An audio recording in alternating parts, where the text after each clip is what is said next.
You cannot predict the next hurdle that will come your way.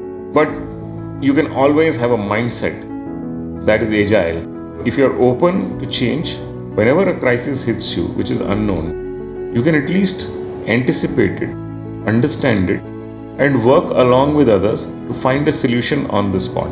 Life is not as complicated as we make it out to be.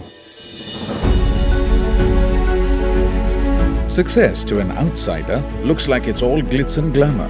In reality, a lot goes behind it. It's the outcome of relentless innovation, adaptability to the unforeseen, years of persistence and hard work. Let's take a closer look into what truly lies beneath the surface. Not long ago, a common Indian household occurrence was one person on the roof trying to angle a huge antenna this way and that in an attempt to get the best possible signal for just a single TV channel. Less than 3 decades later, the average TV viewing experience has come a long way.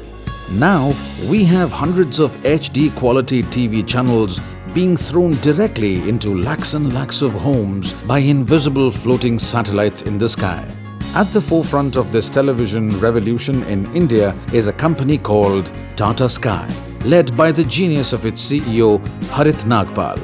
This sentiment has indeed rung true for most Indians, as Tata Sky already has the largest subscriber base among DTH companies, and it's still the fastest growing broadcasting service. Let's hear it from Harith himself about what's gone behind the scenes into Tata Sky's phenomenal success.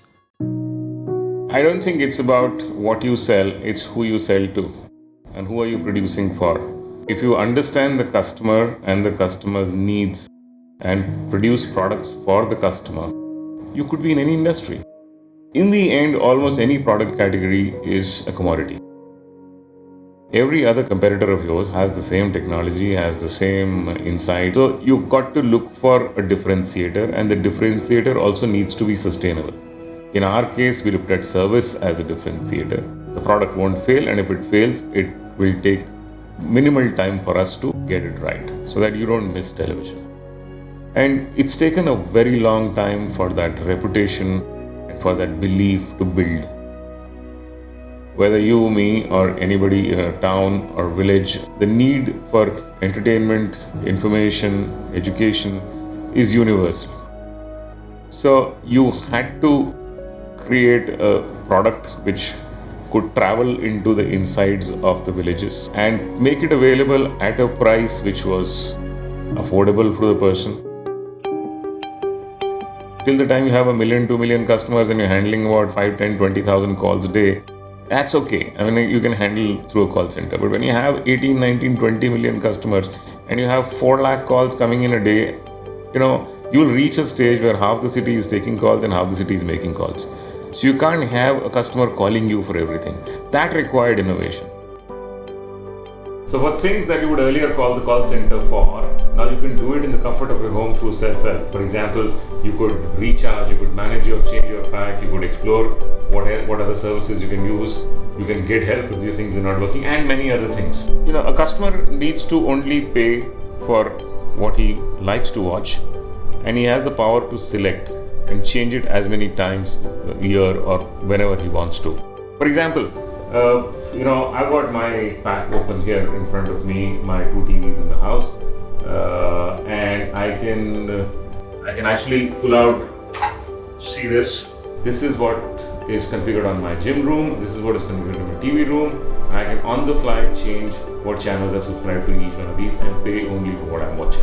So when a broadcaster is entrusting his content to me for distribution amongst customers, so our job is to encrypt the content and make it openable only by somebody who's legitimately subscribed to it. So that's where the securitization comes in.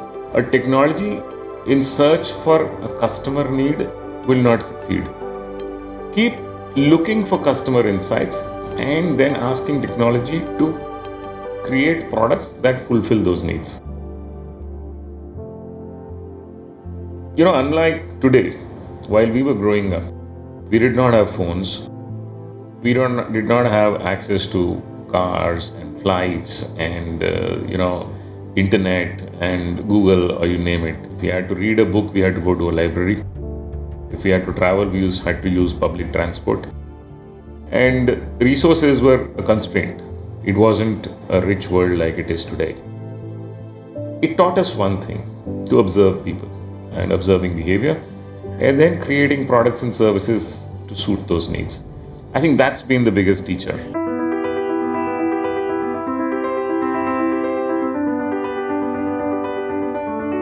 COVID impacted us like it impacted anybody else.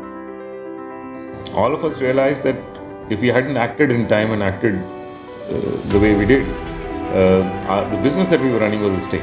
We've been working on Microsoft Teams for the last 3 months.